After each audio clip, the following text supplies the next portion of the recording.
এই আদৰ্শটোৱে আমাক এই শিক্ষা দিছে যে আমাৰ গাঁওখনত, আমাৰ ৱাৰ্ডটোত, আমাৰ পৰিৱেশত বিভিন্ন জাতি জনগোষ্ঠী, বিভিন্ন ধৰ্মাৱলম্বী লোক থাকিব পাৰে। তেওঁলোকৰ লগত আমাৰ তেজৰ সম্বন্ধ নাথাকিব পাৰে, ধৰ্মৰ মিল নাথাকিব পাৰে, সমাজৰ মিল নাথাকিব পাৰে, কিন্তু আধ্যাত্মিক দিশত আমি সকলো ভগৱন্তৰ অংশ জীৱ। সেই ফালৰ পৰা আধ্যাত্মিকতাৰ দিশেদি আমি তিনিটা বিষয়ত সদায় সহযোগিতা আগবঢ়াব লাগে। সেই হৈছে কি, জন্ম, মৃত্যু, বিবাহ।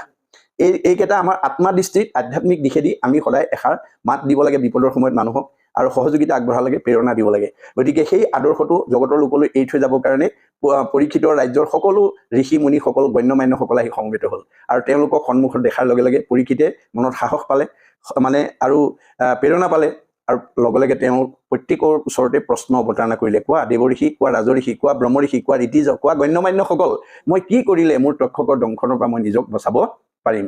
ৰজাৰ প্ৰশ্ন শুনি প্ৰত্যেকে নিজা নিজা অভিমত আগবঢ়ালে। কোনোৱে ক'লে তপ কৰা, কোনোৱে ক'লে জপ কৰা, কোনোৱে ক'লে যজ্ঞ কৰা, কোনোৱে ক'লে দান কৰা, কোনোৱে ক'লে তীৰ্থ কৰা, কোনোৱে ক'লে স্নান কৰা। নানা ঋষিৰ নানা মত, নানা ঋষিৰ নানা মতে পৰীক্ষিতৰ মৃত্যুৰ ভয় আঁতৰ কৰিব নোৱাৰিলে। অৱশেষত আমাৰ এই নানা ঋষিৰ নানা মতে কিয় পৰীক্ষিতৰ মনৰ সংশয় দূৰ কৰিব নোৱাৰিলে, এই সম্পৰ্কে দ্বাদশ স্কন্ধ ভাগৱত মহাপুৰুষ গুৰুজনাই উল্লেখ কৰি থৈ গৈছে।